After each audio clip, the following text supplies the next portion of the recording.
Assalamualaikum warahmatullahi wabarakatuh. Perkenalkan, nama saya Muhammad Rifgan Oktama, mahasiswa Universitas Negeri Jakarta, Fakultas Ekonomi, Program Studi Pendidikan Administrasi Perkantoran.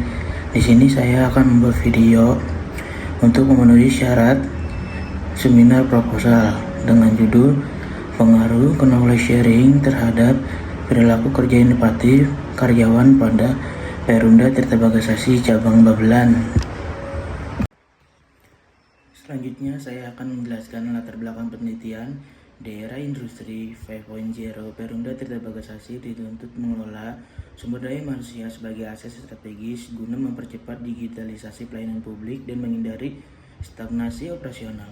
Penumbuhan inovatif work behavior pada karyawan menjadi kunci utama untuk melahirkan terobosan esensial seperti reduksi kebocoran air, non-revenue water, dan efisiensi kerja sekaligus meningkatkan kepuasan serta assertive self-efficacy secara personal, karena perilaku inovatif ini tidak muncul spontan melainkan dipengaruhi motivasi internal dan dukungan kepemimpinan. Aktivitas knowledge sharing hadir sebagai fondasi krusial yang mengkonvensi aliran informasi antar karyawan menjadi solusi pelayanan prima yang berkelanjutan. Praktik sebagai pengetahuan, knowledge sharing adalah kunci utama untuk memicu perilaku kerja inovatif dan menciptakan keterobosan baru dalam operasional perusahaan. Melalui kerjasama dan tukar ide antara rekan kerja, karyawan tidak lagi hanya mengerjakan rutinitas teknis, melainkan merubah menjadi pemberi solusi yang kreatif di era transformasional digital.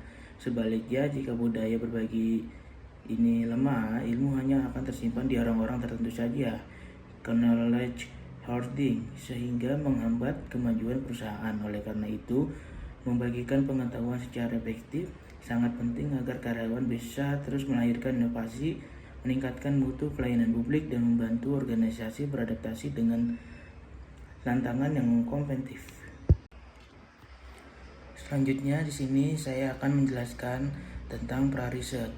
Mayoritas responden menilai bahwa aktivitas berbagi pengetahuan knowledge sharing memiliki peran yang sangat krusial di lingkungan Perumda Tirta Bagasasi Cabang Babelan.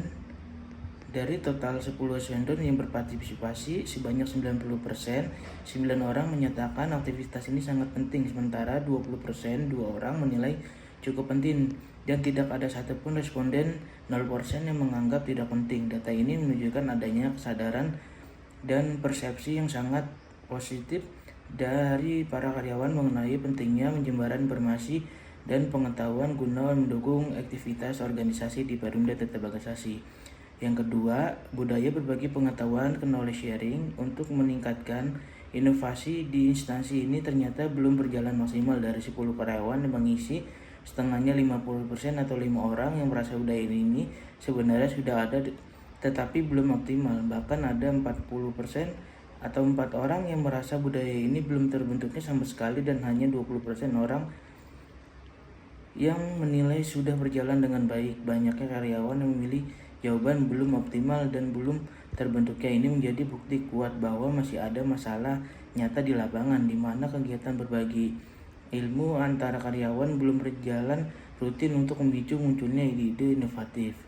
Yang terakhir, aktivitas saling bertukar ide, pengalaman teknis maupun solusi antar divisi di Perumda Tirta Bagasasi saat menghadapi kendala operasional ternyata masih sangat pasif. Dari total 10% responden, mayoritas sebanyak 60% orang mengaku bahwa mereka hanya berbagi pengetahuan, kadang hanya jika diminta, dan sisanya sebar 40%, 4 orang menyatakan jarang atau hampir tidak pernah. Menariknya, tidak ada satupun karyawan 0% yang merasa aktivitas bertukar ide dilakukan secara sering atau terbuka. Data ini memperkuat indikasi masalah bahwa komunikasi dan transfer ilmu di lingkungan kerja masih bersifat reaksi, di mana belum tentu ada inisiatif yang kuat dari karyawan untuk saling mendukung dan menyelesaikan masalah operasional pelayanan secara sukarela. Hasil pra-riset menunjukkan masalah nyata GAP di lapangan. Meskipun 90% karyawan sadar bahwa knowledge sharing sangat penting, namun pelaksanaan belum maksimal. Faktanya 50% merasa belum optimal dan 40% menilai belum terbentuk. Sama hal sekali ini membuktikan bahwa aktivitas pertukaran informasi di Perumda Tirta Bagasasi belum berjalan rutin sehingga menghambat munculnya ide-ide inovatif. Selanjutnya ada rumusan masalah. Berdasarkan uraian latar belakang tersebut, dapat diketahui rumusan masalah penelitian yaitu bagaimana pengaruh knowledge sharing terhadap perilaku kerja inovatif karyawan Perumda Tirta Bagasasi cabang Babelan.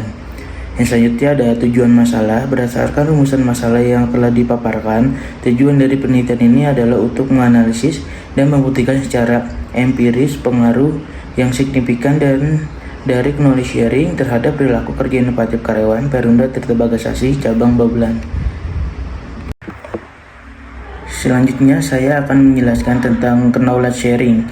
Knowledge sharing adalah sebuah proses untuk dapat membagikan, penyebaran dan saling bertukar informasi dan juga pengetahuan antara individu dengan individu lain, individu ke komunitas dan antar komunitas ke komunitas lain untuk dapat mengimplementasikan sesuatu yang lebih baik dan menciptakan pengetahuan baru. Hal ini dilakukan dengan interaksi sosial dan proses komunikasi antara yang memberikan pengetahuan dan menerima pengetahuan. Berdasarkan teori yang dirumuskan para ahli dalam penelitian terlebih dahulu, maka dapat diinstansikan knowledge sharing adalah proses pertukaran pengetahuan dan informasi lainnya dapat dari individu atau perorangan yang bertujuan untuk meningkatkan kinerja, kolaborasi, efisien, operasional, pengembalian keputusan, dan mendorong inovasi dan pengembangan ide-ide baru dalam suhu organisasi. Selanjutnya ada indikator knowledge sharing, yaitu yang pertama ada knowledge collecting, yaitu suatu usaha untuk mempersesuai orang lain agar mau membagikan pengetahuan yang mereka miliki. Dengan kata lain, merupakan suatu usaha dari individu untuk mengumpulkan pengetahuan dari individu lain. Yang kedua ada knowledge donating, yaitu suatu proses di mana seorang individu membagikan modal intelektual yang dimiliki kepada orang lain dengan cara mengkomunikasikan agar pengetahuan individu berubah menjadi pengetahuan organisasi. Proses pertukaran pengetahuan atau informasi lainnya dari individu perorangan yang bertujuan untuk meningkatkan kinerja, kolaborasi, efisiensi operasional, pengembalian keputusan, serta mendorong inovasi dan pengembangan ide-ide baru dalam suatu organisasi. Selanjutnya saya akan menjelaskan tentang perilaku kerja inovatif. Perilaku kerja inovatif adalah serangkaian tindakan individu yang bertujuan untuk memperkenalkan dan menerapkan ide-ide, produk, proses, dan prosedur baru dalam lingkungan pekerjaan pribadi, unit kerja, atau organisasi secara keseluruhan. Perilaku ini sangat bermanfaat bagi individu, kelompok, maupun organisasi karena mampu meningkatkan efisiensi dan efektivitas daya saing perusahaan serta produktivitas kerja karyawan.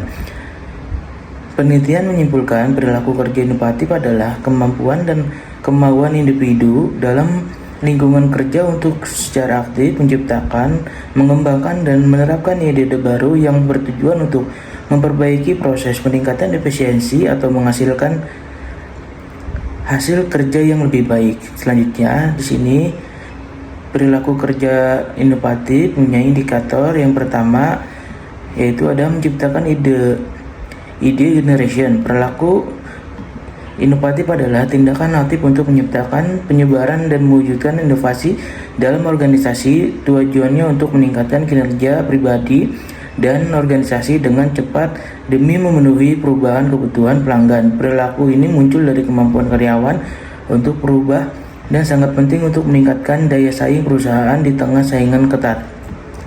Selanjutnya ada berbagi ide promotion.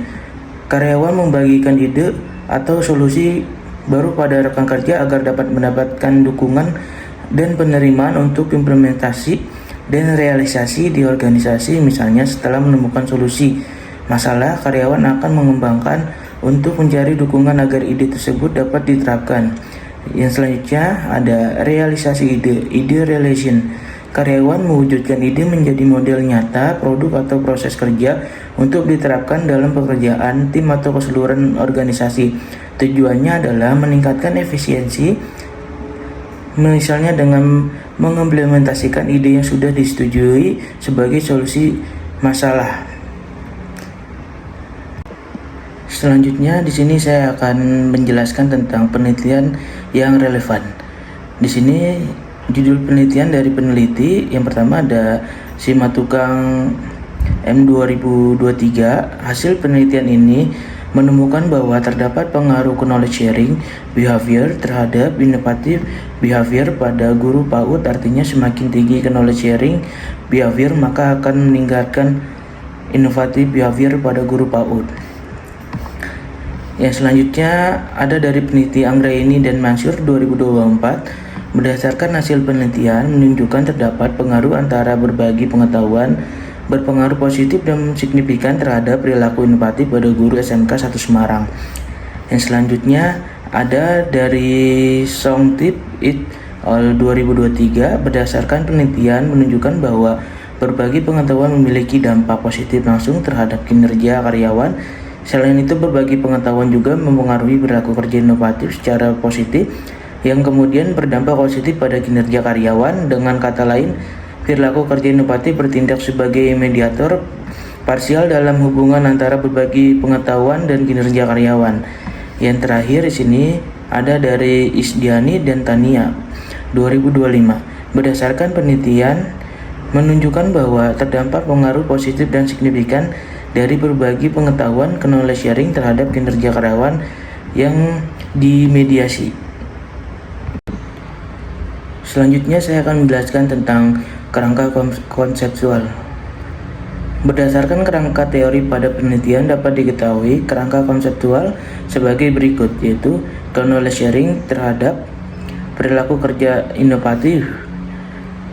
Berdasarkan rumusan masalah dan deskripsi pada penelitian terlebih dahulu, maka dapat diajukan hipotesis penelitian adalah sebagai berikut.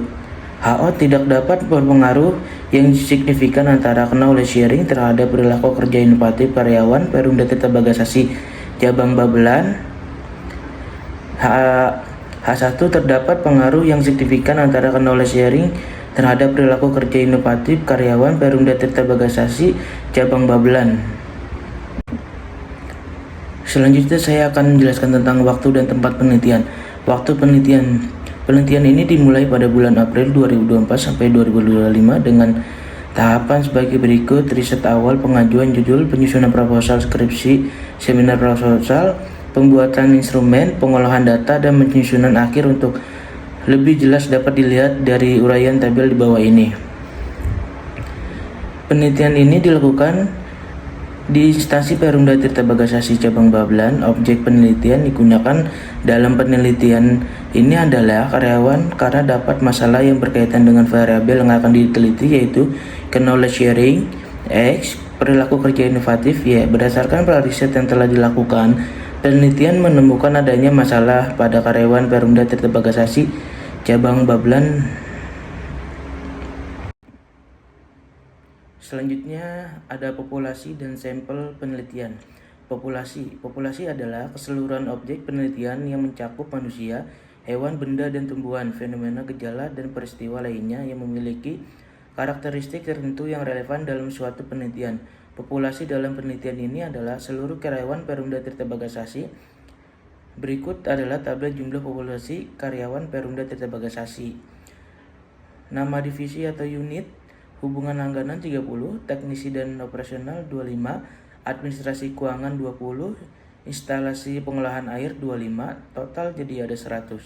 Sampel mengatakan bahwa sampel merupakan bagian dari jumlah dan karakteristik yang dimiliki oleh populasi tersebut. Teknik pengambilan sampel yang digunakan dalam penelitian ini adalah non-probability sampling. Teknik non-probability sampling adalah teknik pengambilan sampel yang tidak memberi peluang atau kesempatan sama bagi setiap unsur atau anggota populasi untuk dipilih menjadi sampel. Metode non-probability sampling menggunakan teknik sampel jenuh, merupakan teknik pengambilan sampel yang menggunakan seluruh anggota populasi sebagai sampel.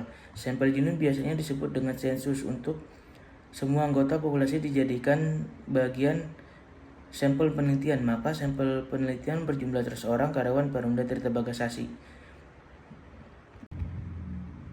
Selanjutnya saya akan menjelaskan teknik pengumpulan data. Di sini berbagi beberapa jenis, yaitu ada jenis data. Penelitian menggunakan jenis data Premier sebagai bahan penelitian. Data Premier merupakan data yang dikumpulkan dihimpun langsung oleh penelitian untuk menjawab permasalahan yang sedang diteliti, sedangkan data sekunder merupakan data yang bersumber dari catatan perusahaan atau dari sumber lainnya. Yang selanjutnya kedua ada sumber data. Sumber data Premier dalam penelitian ini diperoleh secara langsung dari jawaban responden melalui kuesioner tentang pengaruh knowledge sharing terhadap perilaku kerja inovatif karyawan periode terbagasasi cabang Babelan. Yang ketiga ada skala pengukur. Skala pengukur adalah standar yang dipakai untuk menetapkan rentang nilai pada instrumen pengukuran sehingga alat ukur menghasilkan data kuantitatif. Dengan skala ini nilai variabel dapat diubah menjadi angka menjadi lebih akurat, efisiensi, dan mudah dikomunikasikan. Penelitian ini menggunakan skala Likert 5 poin, yaitu dari sangat setuju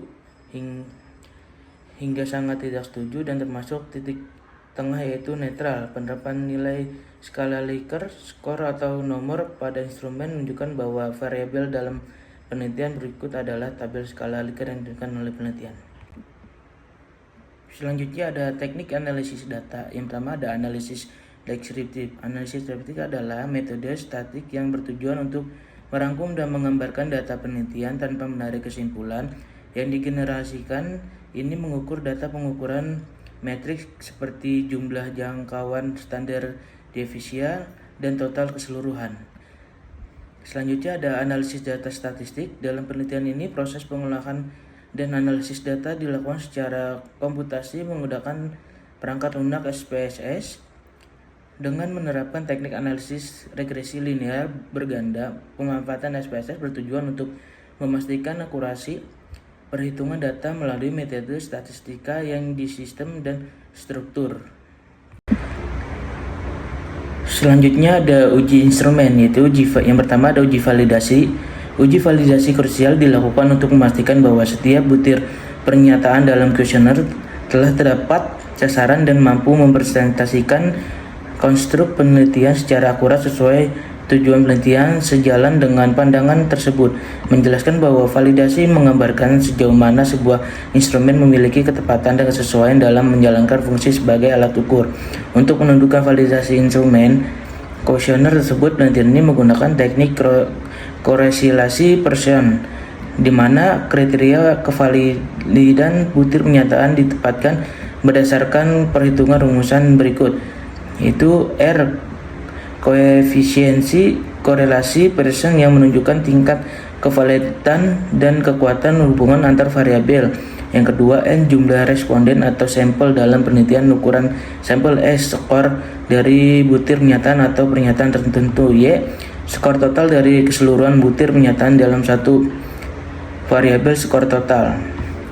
Yang kedua ada uji reliabilitas, menjelaskan bahwa sebuah instrumen penelitian dapat dikategorikan reliabilitas apabila mampu menghasilkan data konsisten, stabilitas meskipun digunakan berulang kali untuk mengukur objek yang sama. Untuk membuktikan tingkat keandalan instrumen tersebut, menyarankan penggunaan teknik Cronchbet alpha dengan rumusan sebagai berikut: R, reliabilitas instrumen; N, jumlah item pernyataan yang diuji; variation total dengan ketentuan sebagai berikut. Jika Cronchbet alpha 0.6 maka instrumen menyatakan reliable. Jika Cronch alpha maka instrumen menyatakan tidak reliable. Selanjutnya ada uji asumsi klasik. Penerapan uji asumsi klasik bertujuan untuk mendeteksi keberadaan gejala normalisasi, residual multikolinearitas, autokorelasi, serta heteroskodasi dalam model regresi yang disusun. Sebuah model regresi linear dinilai memenuhi kriteria kualitas yang baik apabila seluruh asumsi dasar terpenuhi. Penemuan asumsi tersebut merupakan syarat mutlak guna hasil model estimasi yang tidak biasa Bayes linear unbiased estimator serta menjamin hasil penguji yang valid. Lalu ada uji normalisasi. Uji normalisasi dilakukan untuk menguji apakah dalam model regresi variabel mengganggu atau dual memiliki distributor normal. Penelitian menggunakan uji sebagai syarat dasar dalam menggunakan statistik parameter di model yang baik harus memiliki distribusi yang tersebut secara normal. Itu ada uji linearitas. Uji linearitas bertujuan untuk mengetahui apakah hubungan antara variabel independen dan variabel dependen bersifat linear atau searah. Penelitian memandang uji ini penting untuk memastikan bahwa model regresi linear memang dapat digunakan untuk menjelaskan hubungan antar variabel tersebut.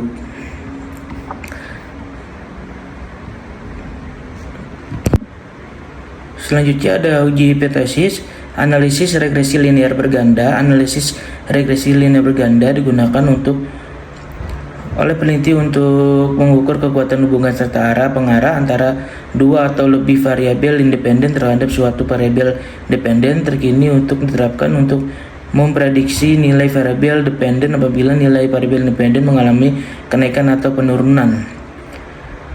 Sejauh mana kontribusi variabel knowledge sharing dan variabel lainnya terhadap periode tetap bagasasi cabang babelan. Keterangan Y variabel terkait: A. Konstanta, B1, B2 koefisien regresi, X1 variabel bebas, X2 variabel bebas 2. Yaitu ada uji parsial T. Uji T parsial dilakukan untuk memenuhi signifikasi pengaruh masing-masing variabel dependen secara individu terhadap variabel dependen. Penelitian menggunakan ini untuk membuktikan hipotesis yang diajukan H1 diterima atau ditolak, membandingkan nilai hitung dengan tabel atau melihat nilai signifikan ketentuan. Selanjutnya ada uji simultan uji F. Uji simultan uji F dilakukan dengan tujuan untuk mengetahui variabel independen bebas, yaitu untuk work-life balance. Jika F lebih kecil dibanding F tabel dan signifikan yaitu 0.05, maka hipotesis diterima, artinya semua variabel yang bebas.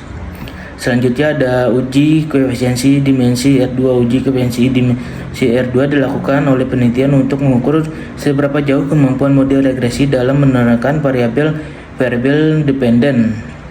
Dalam penelitian ini menggunakan nilai adjusted R square untuk mengevaluasi model regresi karena nilai tersebut lebih akurasi dan tidak berpengaruh oleh penambahan jumlah variabel. Presentasi pengaruh variabel dapat dilakukan dengan mengalirkan nilai R 100%. Cukup sekian dan terima kasih penjelasan untuk memenuhi syarat seminar proposal dari saya. Kurang lebihnya mohon maaf. Wassalamualaikum warahmatullahi wabarakatuh.